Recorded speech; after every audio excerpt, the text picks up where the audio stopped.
In my film Endgame, we show this same pyramidal structure, but with a fancy graphic. But I think we're going to go into even more detail in the weeks to come. George Soros has been convicted in foreign countries. He's a globalist, but he's kind of a black sheep, so that's why he's allowed to be scapegoat, and he's certainly a horrible creature. But I went over this power structure, this pyramid, but let me show you a photo of Arnold Schwarzenegger as he was running for governor at the palace of Lord Rothschild in England.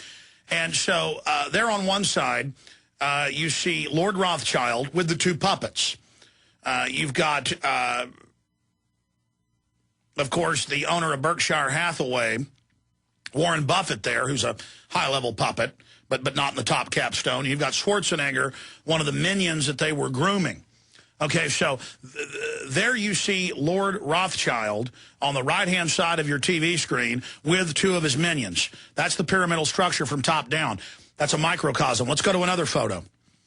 And we'll continue to show you globalist here, people that are at the top of the capstone. There's the Queen of England. You know, they have all this media about how she has no power and all this. The lady owns much of BP, much of Dutch Roll Shell. She's cousins with Queen Beatrix.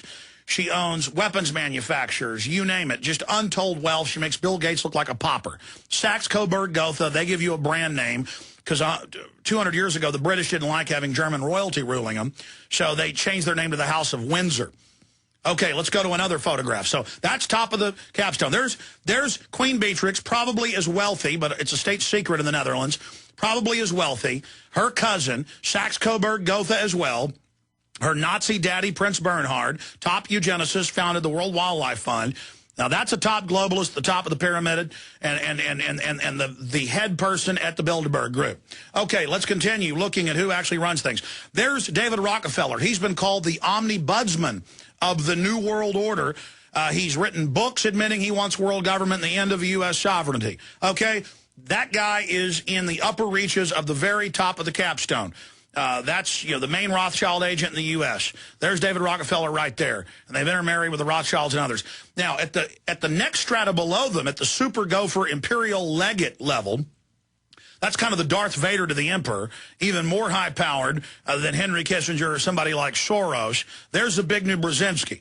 Okay, that's somebody beneath the highest capstone, but who the elites actually listen to when adjusting policy. So, in a way, he's got as much power as the top of the capstone because he's in there making decisions. Very powerful. In fact, he's almost a transition from the servant elite to the owner elite. He's almost in between because he makes so many decisions. Let's show you some more images here.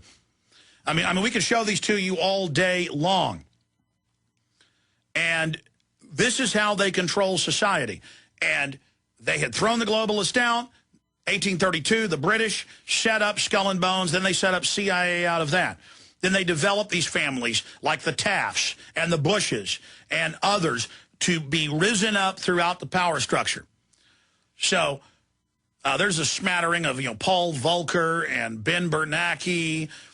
You know, they're minions. But if you look at number 3 there, there's one of the Rothschild family heirs. Number 3 on your screen is the father of David Rothschild. Next to him is David Rockefeller. This is what somebody's put up as their idea of the power structure. I don't know if I completely agree with that, you know, that Lloyd Blankfein there and Ben Bernanke are even that high up on the food chain. Certainly a Kissinger or a Soros or a Volcker are making big decisions as economists for the globalist, or a Larry Summers, number 10, but no, they're certainly not that powerful on the scale. Two different separate animals, two separate groups. But again, I'll leave you with the pyramid drawing I did as we end this transmission. Coming up, I break down all of the incredible news. FEMA camps confirmed. Glenn Beck admitting that the government may stage terror attacks, and a lot more. See you back live tomorrow, 11 a.m. Great job, crew.